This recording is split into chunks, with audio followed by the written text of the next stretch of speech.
दशरथ जी कैसे हैं? धर्म के जानकार हैं, धर्म के धुरंधर हैं, गुणों का खजाना है। और दशरथ जी के हृदय में भगवान की भक्ति है और मति जो है वो हर पल हर क्षण सारंग पाणी भगवान में लगी हुई है। अयोध्या के राजा हैं। अयोध्या किसको कहा गया है? जहां कभी युद्ध ना होता हो। अवध किसको कहते हैं? जहां कभी वध ना हुआ हो। हाँ, दशरथ किसे कहते हैं? जिस जीव के रथ को दसों दिशाओं में कोई रोकने वाला ना हो। या रथ माने इंद्रिय भी कह सकते हैं। जिस जीव की दसों इंद्रियां भगवान में लगी हुई हैं वही दशरथ है महाराज। 3 रानियां हैं, महारानी कौशल्या, महारानी सुमित्रा और महारानी कैकेयी। 3 रानियां हैं। वैसे तो बहुत रानियां हैं परंतु ये 3 पटरानी हैं दशरथ जी की। 720 रानियों का वर्णन तो महाराज एक रामायण में हमने भी पढ़ा है। और ये बात हम किस लिए कह रहे हैं कि भगवान का जब जन्म होता है ना तो उस समय बाबा जी ने एक सुंदर चौपाई लिखी है। बड़ी प्यारी महाराज चौपाई है कि जब भगवान का जन्म हुआ तो महाराज सभी रानियां कौशल्या जी के महल में चली आई महाराज। देखो 3 माताएं थी, तीनों ने ही एक संग में बालकों को जन्म दिया। और ये और माताएं कहां से आई?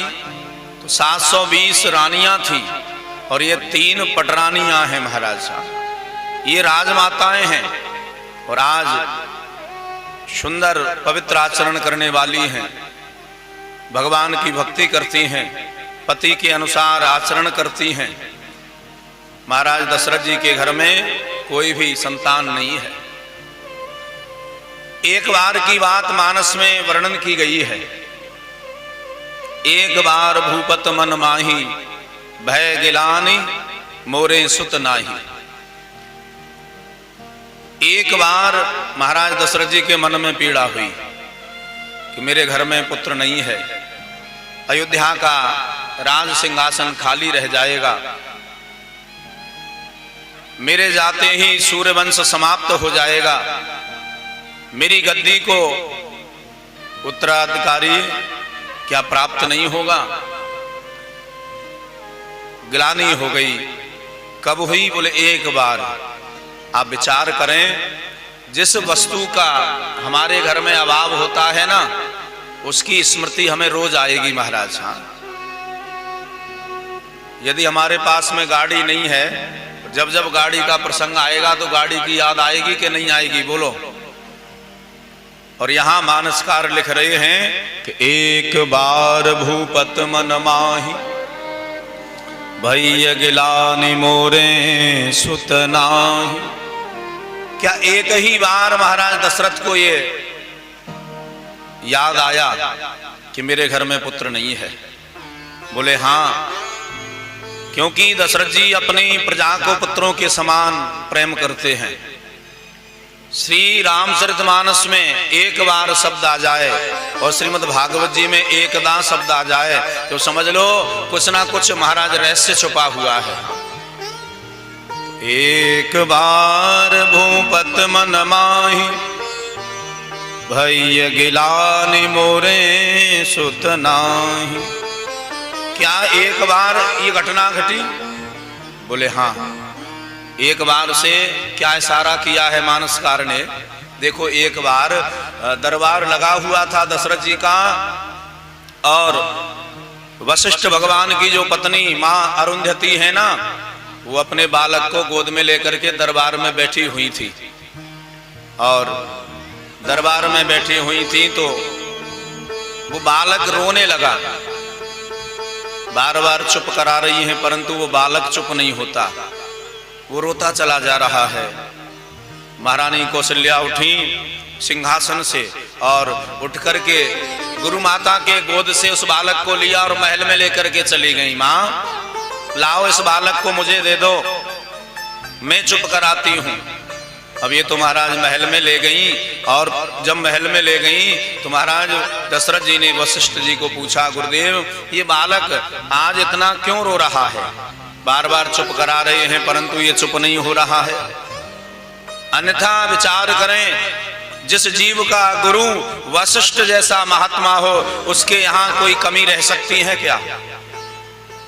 वशिष्ठ कोई साधारण संत नहीं है, ब्रह्मा के पुत्र हैं। जो चाहें वो महाराज दशरथ जी को प्रदान कर सकते हैं। पर वशिष्ठ जी विचार कर रहे थे कि जब तक राजा मेरे से नहीं कहेगा तब तक मैं भी कोई उपाय नहीं बताऊंगा। क्यों? क्योंकि बिना पूछे यदि तुम उपाय बता दोगे ना तो फिर आदमी उसके ऊपर अमल नहीं करता महाराज। हाँ, उसको फिर गंभीरता से नहीं लेता है। और आज जब दशरथ जी ने पूछा कि भगवान ये बालक क्यों रो रहा है, तो महाराज वशिष्ठ जी ने कहा, राजन ये बालक इसलिए रो रहा है, रो करके मुझसे पूछ रहा है कि आप तो दशरथ जी के पुरोहित हो और दशरथ जी के घर में कोई संतान नहीं है। दशरथ जी के जाने के बाद में मैं किसका पुरोहित बनूंगा, मैं किसके यहाँ आचार्य का भार संभालूंगा, इसलिए बालक रो रहा है। अब तो महाराज दशरथ जी को ये बात चुभ गई और उसी समय मानसकार ने लिख दिया, एक बार भूपत मन माही। गिलानी हुई और गुरुदेव भगवान के आश्रम पर महाराज दशरथ जी गए हैं।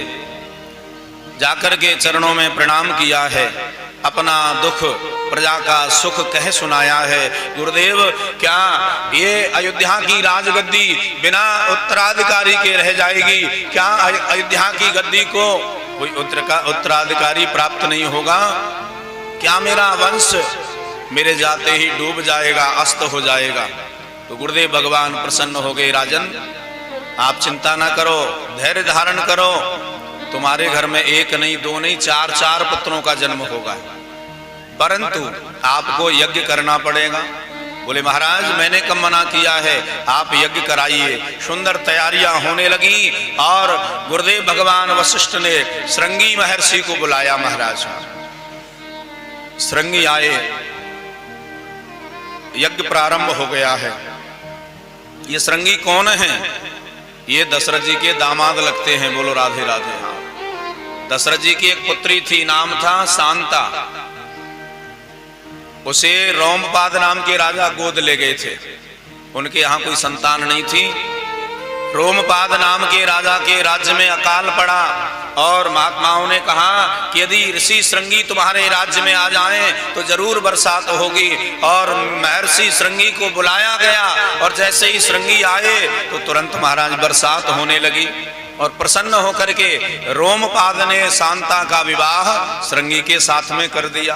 तो आज वही श्रृंगी आए हैं, यज्ञ प्रारंभ हो गया है।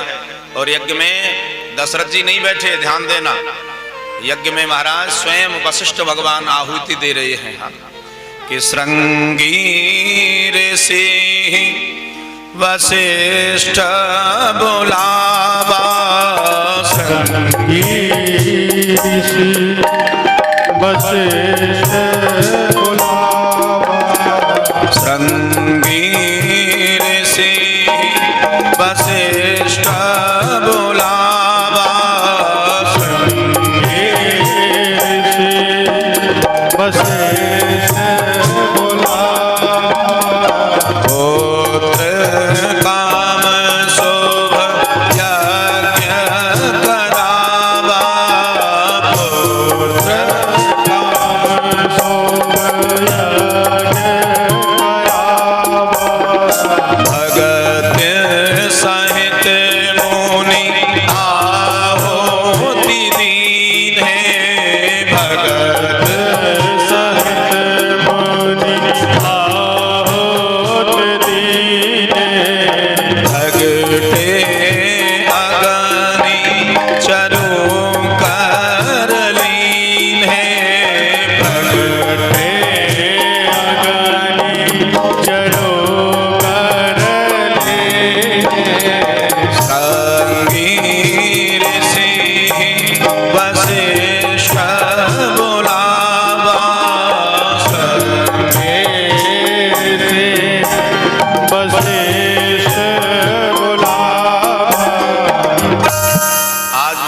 यज्ञ प्रारंभ हुआ, और यज्ञ प्रारंभ हुआ तो महाराज वशिष्ठ भगवान आहुति प्रदान करने के लिए बैठे हैं।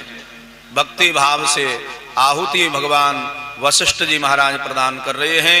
महाराज श्रृंगी वेदध्वनि कर रहे हैं, और आज यज्ञ पूर्ण हुआ तो महाराज यज्ञ नारायण भगवान हाथ में चरु लेकर के प्रकट हुए हैं। बोली यज्ञ नारायण भगवान की जय हो।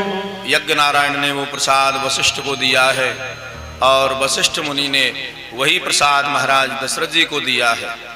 और आज दशरथ जी ने उस प्रसाद का बंटवारा किया है। बंटवारा कैसे किया? प्रसाद का एक भाग था, उसके दो भाग कर दिए महाराज। आधा भाग उठा करके कौशल्या को दिया, अब जो आधा बचा है उसके फिर दो भाग कर दिए। आधा उठा करके महारानी कैकेयी को दिया है, अब जो आधे से आधा बचा है फिर उसके दो भाग कर दिए। एक भाग महाराज कौशल्या को दिया और एक कैकेयी को दिया है, और निवेदन किया देवियों अब आप दोनों अपने हाथों से सुमित्रा जी को सम्मानित कर दो। हाँ, तो दोनों माताओं ने अपने कर कमल से प्रसाद सुमित्रा जी को प्रदान किया है। बड़ा आनंद होने लगा। अवध में सुंदर महाराज सरयू में तरंगे आने लगी, वनस्पति खिलने लगी है, फूलने लगी है, और वन में मृग उछल कूद करने लगे हैं। अवध की धरती कैसी हो गई, जहां कोई जरा सा गड्ढा खोद दे तो अपने आप रत्न प्रकट कर रही है महाराज।